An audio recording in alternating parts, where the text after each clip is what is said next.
Hello everyone. For those of you who do not know me, my name is Olivia and I am a permanent sub. You may see dogs occasionally. I'm trying very hard to find a new spot, which is in the living room. So for today's video, I wanted to talk to you guys about subbing. 10 tips specifically. I am a permanent sub, so this is something that I utilize on a daily basis and thought that it might be good information to relay to you guys if you're interested in being a sub. If you like this video, be sure to give it a thumbs up, subscribe if you are not, and comment down below any other videos you would like to see from me. Number one is provide your own incentives. So normally classrooms will have incentives or schools for good behavior, but you should come into a classroom having your own incentives, such as I bring in stickers. That's a big one for me because I specifically focus on, as a permanent sub, I'm only in their lower L and their upper L, which is preschool through 5th grade. 5th graders might not be as interested in stickers. You can find something else for them. Pencils, mini erasers from the dollar spot at Target, things like that. But for the younger kids from the dollar store, I just get sticker packs. A hit right now is PJ Masks. What else do I have? I think I have a Transformers pack, Spider-Man, and then I have like silly monsters, and the kids really love it. It's just a good way for them to be rewarded for things that they're doing in a very small and cheap way for you. Some other things that I might do as incentives are things that you don't have to purchase. 30-second dance parties, the younger grades love that as well. Reading to children extra, so especially this one's more so with the older grades that they enjoy it, but for a 3rd grade class or a 4th grade class, I might say, you know, if you can get all of these things done and are efficient and are respectful and are quiet, then I will read to you an extra chapter out of your book. So things like that kids really like and respond very well to. Number 2 is get to know your school that you're at and that specific classroom's incentives. I know the school that I'm personally at, they use, they either call them hoorays or high fives with the mascot of the school. So what these essentially are just passes that teachers are allowed to give to students that they can then turn in for types of rewards. So some of it might be a free book from, we have a book vending machine, or it might be an extra recess, or it might be a bouncy ball or lunch with the principal or things like that. So the more that you are aware of what the school does as incentives, or maybe what a classroom does, so how a teacher rewards their students, not necessarily for the school as a whole, but for that classroom, that's also gonna kind of give you that advantage, because behavior can get a little out of hand when you are the sub. Number 3 is document what happens throughout the day as it's happening. So normally when you leave a classroom, teachers would like the subs to leave a note at the end of the day. I find it easier to do this throughout the day so that I'm not having to jog my memory of what has happened before lunch and after lunch, or what specific time something has happened, maybe a behavioral issue that might need to be addressed later on when the teacher gets back. So I just write those throughout the day. Makes it a lot easier on you, and also just makes it faster for you too, so at the end of the day you're not scrambling to write a note. So yeah, just document any behavioral things, things that maybe didn't get done, or did get done. If a student couldn't get into, let's say, Epic, it's a reading site that kids use in schools right now. Let's say they couldn't get into their Epic account. Well, you could write a note and say, hey, so-and-so can't get into their account, just wanted to let you know. Then that way you don't have to be thinking about it at the end of the day. Number 4 is follow the lesson plan to a T. A teacher is trusting you with not only their kids, but their classroom and their curriculum. So you need to make sure that you are following what they have for you, and recognize that things are mapped out because they know how long it normally takes their students to do something. However, you do have to keep in mind that with the subs, sometimes things may take longer. So the way that I kind of combat this is if students as a whole, the entire class is able to get something done early, I will move on to the next thing. Because let's say they fly through their writing and that was first. Perfect. We can get working on math, which may take longer for me to teach because I'm having to learn that specific lesson for that curriculum. If you're lower elementary, high school is probably not going to make you do this unless you have a math degree. But that may take longer. So you left yourself more time to get things done because writing was done faster. So it's kind of a tough thing to gauge, and it doesn't mean that every day, since this is my job every day, it doesn't mean that everything is always done by every student every single day. There might be something that we miss earlier in the morning, and then I find a spot to work it in at the end of the day. So at least it's still getting done. Just make note of what you get done and what you don't get done. Main goal is just make sure you're doing things how they are written, because the teacher that you are subbing for knows that class way better than you do. Number 5, and this is a big one for me, and I think it just should be in general, is build relationships. So you are the sub. You are not required to have them hit certain points in their math or a certain amount of words in their reading or anything like that. You are there for a day. So within that day, to make it easier on yourself and to make it easier on those kids because they are out of routine, build relationships. Ask questions about them. What do they like to do in their free time? What do they want to do when they grow up? What are their plans? Who do they live with? And that one's kind of a tricky one, but if they say something about siblings, oh, how many siblings do you have? Things like that, because who knows, you could have subbed in a class for one of their older siblings or their younger siblings. That happens a lot for me. So yeah, just build those relationships, ask them questions, answer questions that they have. Sometimes if I'm in a new classroom, especially with older students, right in the morning when they first come in and they're eating their breakfast, I'll say, do you have any questions for me or about me? I'll say, do you have any questions for me after introducing myself so that they can ask. Normally, their first question is, how old are you and are you still in school? Because they tell me constantly that I look like I'm 17, which is fine. I'll take it. It'll be a blessing in old age, but, and I always tell them top secret on my age, but that I'm not in high school. So by doing that too, I think it's important for them to know you a little bit more. You are a person. You are there to teach them and be kind to them and support them. Home life isn't always great for kids, so if you can be the one person that puts a smile on their face or builds them up that day, that is ultimate goal above all else. Okay, number 6, don't be afraid to be stern.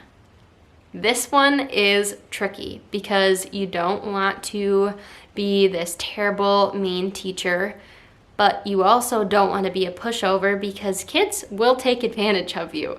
If they know that you don't know the rules of their classroom, they will purposely push boundaries. They will move to seats that are not theirs. They will do something during playtime that they are not allowed to do. They will take a bathroom break when they're not supposed to be taking a bathroom break. Things along those lines. So you need to make sure that you set ground rules, A, and B, that you are getting on them if they are doing something you know they're not supposed to do, or even if they're doing something that you're questioning about, maybe is that the right choice? That doesn't seem like something they'd be allowed to do, things like that. It's better to be firm in a respectful and appropriate way than let kids walk all over you and for the teacher to come into the classroom the next day and find out, oh, so-and-so was allowed to do this and they got away with this and the kids got into the teacher's, I don't know, papers, things like that. And it doesn't mean it's not going to happen. I've had it happen before where kids tell me they're allowed to play with something during playtime and they're not, and their teacher comes in and tells me that, and at that point, yes, it's on the children, but you are the adult in that room. So just stay on top of it. Try not to be everyone's best friend just to get along with them, because you still need to make sure the classroom is running efficiently. Number 7 is don't be afraid to ask for help. So a lot of schools right now, I don't know, I guess I have only been to a few schools before I got hired in as a permanent sub. So schools right now are implementing a lot more support, or at least trying to. So paraprofessionals are, to me, I'm seeing a lot more now as an employee of the school than what I ever saw when I was personally in school. So get to know them, because they are going to know those kids better than you know those kids. So if you are on a first name basis with them, can call them into the room for help, A, you're going to be more comfortable with the help that you're getting, and B, they might know how to de-escalate a child much faster than you ever can, because certain children have certain tactics that are used, especially if they have certain sort of accommodations. On top of that, normally, if you associate with the teachers that are in the rooms next to you, they are teaching the same grade. So if you have a question about rules of the classroom, a question about, let's say, the math curriculum that you are teaching that day, or what time specifically are kids picked up from recess, or what time do they go to math? Do you have to switch that, or not math, music? What time do you switch from, or what time do they switch from math to gym? Oh my gosh, music to gym. Do you have to go in and find them to switch them over, or do the music teacher and the gym teacher help with that? Because those are questions that I've had to ask. And those teachers that are next to you more than likely are going to be willing to help and want to help, because they want you to have a smooth day, and they want their teacher friend, their coworker, to come back the next day and have everything in order. Number 7, do what you can to make yourself comfortable. And I don't mean kick your feet back up on the desk and get into the teacher's things. I mean, dress in layers. Classrooms, you never know. Sometimes they're a million degrees. Sometimes they're absolutely freezing, and it's ridiculous how cold or how hot they are. And it might change throughout the day. But just so you can be physically comfortable. Another thing that I would say, and this is something I do because I get stressed pretty easily, and this job can be stressful.